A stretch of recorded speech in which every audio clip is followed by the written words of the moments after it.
सुबह का सुनहरा सूरज छोटे पहाड़ी गांव पर चमक रहा था। पेड़ों के बीच से हल्की धुंध गुजर रही थी। आरव अपने छोटे घर के बाहर बैठा लकड़ी की बांसुरी बजा रहा था। तभी गांव के बुजुर्ग तेजी से भागते हुए आए। जंगल में फिर वही सफेद शेर दिखा है। गांव वाले डर गए, लेकिन आरव की आंखों में डर नहीं, उत्सुकता थी। रात को आरव चुपके से जंगल की ओर निकल पड़ा। चांदनी पेड़ों पर चमक रही थी। हवा में अजीब सी फुसफुसाहट थी। अचानक झाड़ियों में हलचल हुई। आरव डरकर पीछे हट गया। तभी दो चमकती नीली आंखें अंधेरे में दिखाई दीं। वही सफेद शेर था, लेकिन शेर ने हमला नहीं किया। वह शांत खड़ा आरव को देखता रहा। अगली सुबह आरव अपनी दोस्त मीरा को सब बताता है।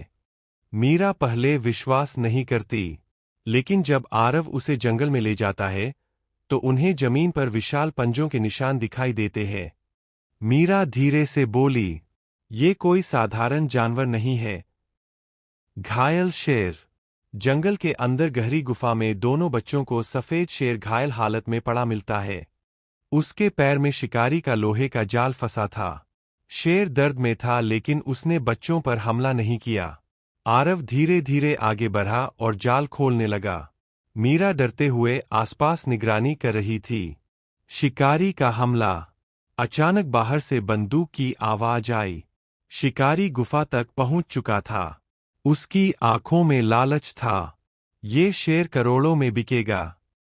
आरव और मीरा शेर के सामने खड़े हो गए। तभी सफेद शेर जोर से दहाड़ा। पूरी गुफा हिल गई। जादुई शक्ति।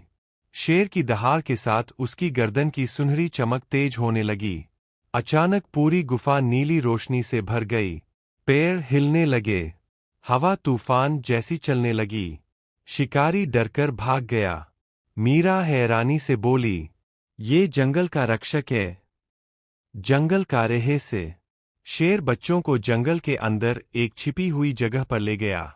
वहां चमकता हुआ झरना था। पेड़ों पर नीली रोशनी वाले फूल खिल रहे थे। आरव समझ गया कि शेर इस जादुई जंगल की रक्षा करता है। भावुक विदाई। सुबह होने लगी। सफेद शेर धीरे धीरे जंगल की गहराइयों में जाने लगा। आरव की आंखें नम थीं। मीरा मुस्कुरा रही थी। शेर ने आखिरी बार मुड़कर बच्चों को देखा और धुंध में गायब हो गया। उस दिन के बाद